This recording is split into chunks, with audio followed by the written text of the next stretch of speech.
आकाशवाणी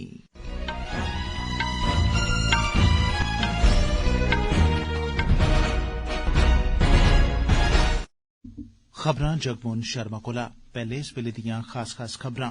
प्रधानमंत्री नरेंद्र मोदी होरें अज्ज कोलकाता च पानी हेठ चलने आली मैट्रो रेल सेवा समेत 15,400 करोड़ रपे दिएं केई परियोजनाएं दा उद्घाटन कीता। 2022-23 आले माली बरे दौरान प्रधानमंत्री फसल बीमा योजना तैहत नां दर्ज कराने आलें दी गिनतरी च 27% दा बाद्दा दर्ज कीता गेआ ऐ। केंद्रीय गृहमंत्री अमित शाह होरें आखेआ जे औंदे लोकसभा चुनां औंदे 25 ब'रें लेई देश दा भविक्ख तैऽ करङन।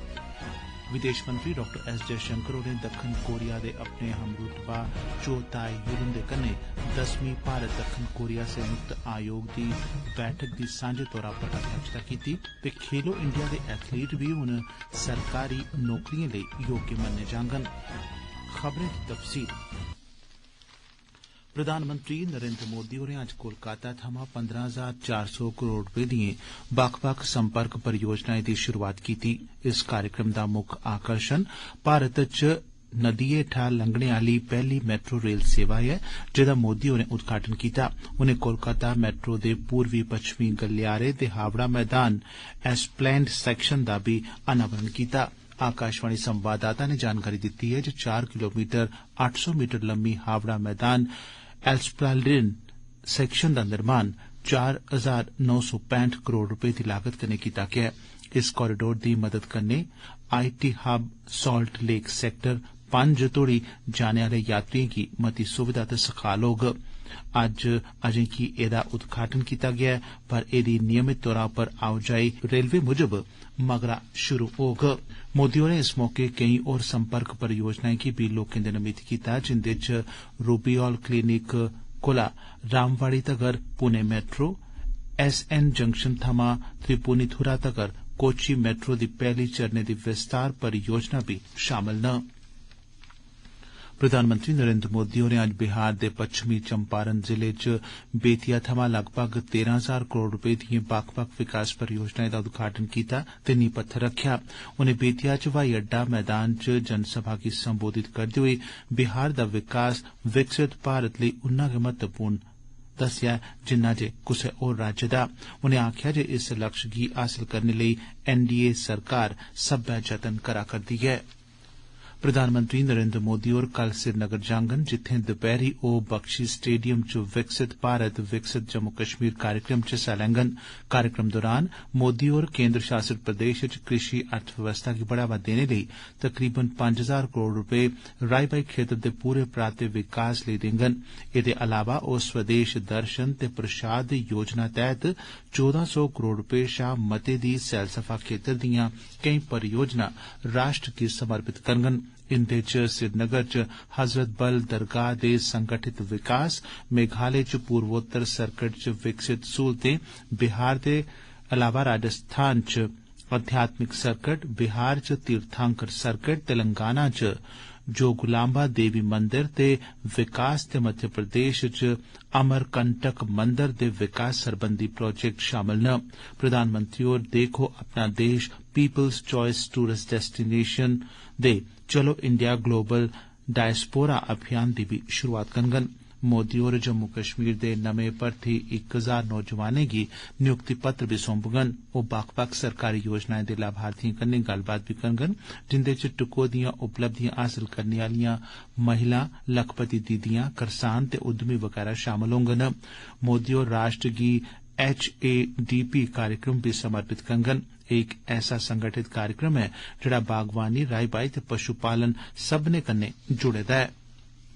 प्रधानमंत्री फसल बीमा योजना तैहत नां दर्ज कराना 2023-24 ब'रे च अज्जै तोड़ी दा बधियै सब्बने शा मता 27% होई गेआ ऐ।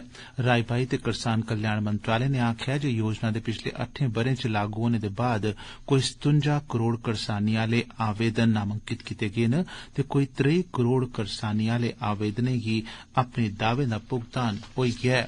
इस च आखेआ गेआ ऐ जे इस समें दौरान कोई 31,000 करोड़ रपे करसानें अपने हिस्से दे प्रीमियम दे रूपै शा मते दा भुगतान कीता ऐ। इस भुगतान दे बदले उनेंगी 1,55,000 करोड़ रपे शा मते दे दावें दा भुगतान कीता गेआ ऐ।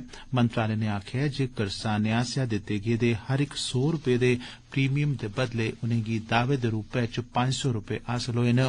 प्रधानमंत्री फसल बीमा योजना इक मंग आली योजना ऐ ते करसानें ते राज्यें लेई स्वैच्छिक योजना भी ऐ।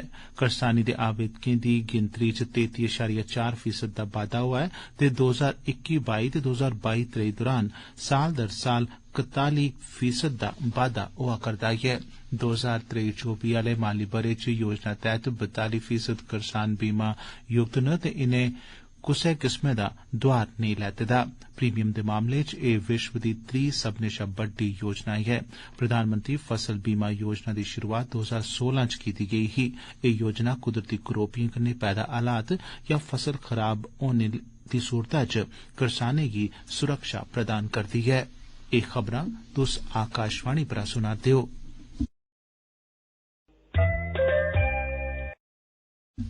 केन्द्रीय गृहमंत्री अमित शाह होरें आखेआ जे औंदे लोकसभा चुनां अगले 5 ब'रें लेई राष्ट्र दा भविक्ख तय करग।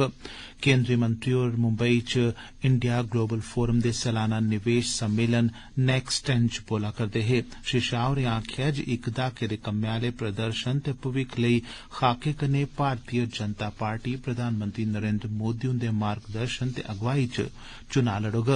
शाह होरें दस्सेआ जे पिछले दहाके च कोई 40 कोला मतियां नीतियां लागू होईयां न, जिस च इलैक्ट्रानिक्स उप्पर राष्ट्रीय नीति, make in India, startup India ते स्टैंड अप इंडिया ते होर केई पैहलां शामल न।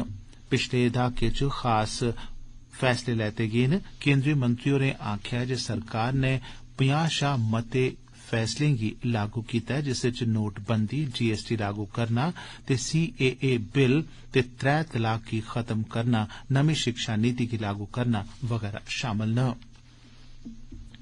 राष्ट्रपति द्रौपदी मुर्मू होरें अज्ज राष्ट्रपति निलयम च उत्थें औने आले विजिटरें गितै सुविधा केन्द्र दा वर्चुअल ढंगै नै उद्घाटन कीता। इस मौके पर राष्ट्रपति होरें आखेआ जे एह् केन्द्र लोकें गी देश दी सग्गोसार विरासत कन्नै जोड़ने लेई इक होर महत्वपूर्ण गैंई ऐ। उनें आखेआ जे इस चाल्ली दे आकर्षणें गी विकसित करने दा लक्ष्य नौजवानें गी राष्ट्र दे विरसे गी अगड़े बधाने च योगदान च महत्वपूर्ण भूमिका निभाने दा मौका देना ऐ। उनें आखेआ जे राष्ट्रपति निलयम दे ऐतिहासिक आकर्षण केन्द्रें च लक्कड़ दे ऐतिहासिक फ्लैग पोस्ट दी 120 फुट दी प्रतिकृति, जय हिंद स्टेपवेल, माकता बगीचा, चिल्ड्रन पार्क ते राक गार्डन च शिव ते नंदी दियां मूर्तियां शामल न। उनें नौजवानें गी राष्ट्र दे इतिहास गी समझने ते खोजने दे मौकें दा पूरा लाह ठोआने लेई आखेआ। उपराष्ट्रपति जगदीप धनखड़ होर शुक्रवारें कर्नाटक दे बेंगलुरु, केरल ते तिरुवनंतपुरम ते तमिलनाडु दे कोयम्बटूर दा दौरा करङन। यात्रा दौरान उपराष्ट्रपति होर बेंगलुरु स्थित इसरो उपग्रह एकीकरण ते परीक्षण प्रतिष्ठान दा दौरा करङन ते भारतीय अंतरिक्ष अनुसंधान संगठन इसरो दे वैज्ञानिकें गी संबोधित बी करङन। ओह केरल ते तिरुवनंतपुरम च राजनाका पुरस्कार प्रदान करने दे मौके पर मुक्ख परौहने दे तौरा पर मौजूद रौह्ङन। ओह ईशा योग केन्द्र कोयम्बटूर च शिवरात्रि समारोह च भी शामल होङन।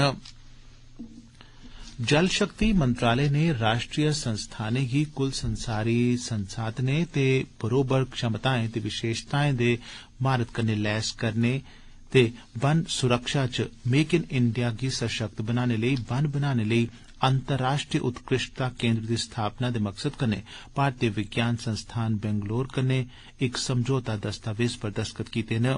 एह् केन्द्र भारती ते विदेश वन मालकें लेई जांच, मॉडलिंग, अनुसंधान ते नवाचारें ते कन्नै तकनीकी सहायता प्रदान करने लेई मंत्रालय दी तकनीकी शाखा दे रूपै च कम्म करोग। मंत्रालय नमीं प्रयोगशालाएं दी स्थापना करने ते पैहले सोयां मौजूद शाखाएं गी होर मजबूत करने, अनुसंधान गतिविधिएं गी शुरू करने ते केन्द्र दी स्थापना लेई निर्माण ते आधुनिकीकरण सरबंधी बुनियादी ढांचे लेई सम्यान ते मशीनें दी खरीद लेई 118 करोड़ 5 लक्ख रपे दी ग्रांट सहायता उपलब्ध कराग। कोयला मंत्रालय ने भारत च कोयला गैस संयंत्र दी स्थापना लेई दिलचस्पी रखने आले सार्वजनिक क्षेत्र दे उपक्रमें ते निजी निवेशकें कोला प्रतिक्रिया लैने दे प्रस्ताव गितै 3 मसौदा पत्र जारी कीते न। मंत्रालय ने आखेआ ऐ जे कैबिनेट आसेआ माली सहायता योजना गी मंजूरी देने दे बाद एह पत्र जारी कीते गे न। एह खबरां तुस आकाशवाणी पर सुना करदे हो। विदेश मंत्री डॉक्टर एस जयशंकर होरें अज्ज दक्खन कोरिया दे विदेश मंत्री चो ताए-युल हुंदे कन्नै सियोल च 10वीं भारत दक्खन कोरिया संयुक्त आयोग दी बैठक दी सांझे तौरा पर अध्यक्षता कीती। डॉक्टर जयशंकर होरें दस्सेआ जे इस बैठका च दौनें मुल्खें बश्कार दपक्खी सरबंधें, रक्षा, विज्ञान ते टेक्नोलोजी, बपार कारोबार, लोकें बश्कार मेल ते सांस्कृतिक सहयोग बधाने बारै चर्चा होई। डॉक्टर जयशंकर होरें त्रैपक्खी सहयोग गी अगड़े बधाने पर बी चर्चा कीती। दौनें मंत्रियें हिंद प्रशांत दे हालिया घटनाएं, इलाके दियें चुनौतियें दी समानता ते आपसी हितें ते क्षेत्रीय ते कुल संसारी मुद्दें पर बी सोच विचार कीता। विदेश मंत्री होरें अज्ज गिम्हे शैहरा दे मेयर हांग ताए-योंग हुंदे कन्नै बी मलाटी कीती। उनें आखेआ जे हिमगे अयोध्या दा संपर्क सांझे सांस्कृतिक विरसे ते लोकें बश्कार लम्मे समें थमां बने आए दे सरबंधें दा गवाह ऐ। खेलो इंडिया दे एथलीट हुन सरकारी नौकरी दे हकदार होंगन। इस मामले च अमल ते सिखलाई सरबंधी विभाग ते खेड मंत्रालय ने सरकारी नौकरी दे ख्वाहिशमंद खडारियें दी योग्यता गी लेइयै प्रगतिशील संशोधन कीते न। सोशल मीडिया दे इक पोस्ट च केंद्री खेड मंत्री अनुराग सिंह ठाकुर होरें आखेआ ऐ जे खेलो इंडिया गेम्स दे युवा यूनिवर्सिटी दे खडारी, पैरा ते स्यालू खेड्डें दे तमगे जितने आले खडारी हुन सरकारी नौकरी दे हकदार होंगन। उनें आखेआ जे नियमें च बदलाव दे राएं बक्ख-बक्ख खेड्डें दी समावेशिता यकीनी बनाने लेई खेड्डें ते प्रतियोगिताएं दे नियम बी साफ तौरा पर परिभाषित करी दित्ते गे न। ठाकुर होरें आखेआ जे संशोधित नियम भारत गी खेड्डें दी महाशक्ति बनाने च खडारियें गी समर्थन देने सरबंधी महत्वपूर्ण जतनें गी दर्शांदे न। कानून मंत्री अर्जुन राम मेघवाल होरें आखेआ जे भारत चौथी औद्योगिक क्रांति दे युग च दाखल होई गेदा ऐ। एदे च artificial intelligence, internet of things, robotics ते ब्लॉकचेन टेक्नोलॉजी जनेहियां तकनीकां ते उंदे क्षेत्र च होई दी तरक्की शामल ऐ। उनें आखेआ जे देसै गी एह यकीनी बनाना होग जे चौथी पीढ़ी दी औद्योगिक क्रांति दे दौरान लचीलापन बनाई रखने लेई बपार कन्नै सरबंधित गुप्त सूचना गुप्त गै बनी दियां रौहन। अज्ज नमीं दिल्ली च ट्रेड सीक्रेट्स ते आर्थिक जसूसी पर अंतर्राष्ट्रीय सम्मेलन च उनें एह गल्ल आखी। उनें आखेआ जे पैहले ते दुए विश्व युद्ध दौरान दोस्त मुल्खें ट्रेड सीक्रेट्स दे इस्तेमाल राएं गै जित्त हासल कीती ही। इक ऐतिहासिक पैहलकदमी तैहत विज्ञान ते टेक्नोलॉजी मैहकमे दे केंद्री राज्यमंत्री डॉक्टर जितेंद्र सिंह होरें अंतरिक्ष क्षेत्र च निजी रास पूंजी ते स्टार्टअप्स गी बढ़ावा देने लेई अहमदाबाद च अपनी किस्मै दे पैहले इन स्पेस तकनीकी केंद्र दा उद्घाटन कीता। इसरो दे चेयरमैन एस सोमनाथ होर बी उंदे कन्नै हे।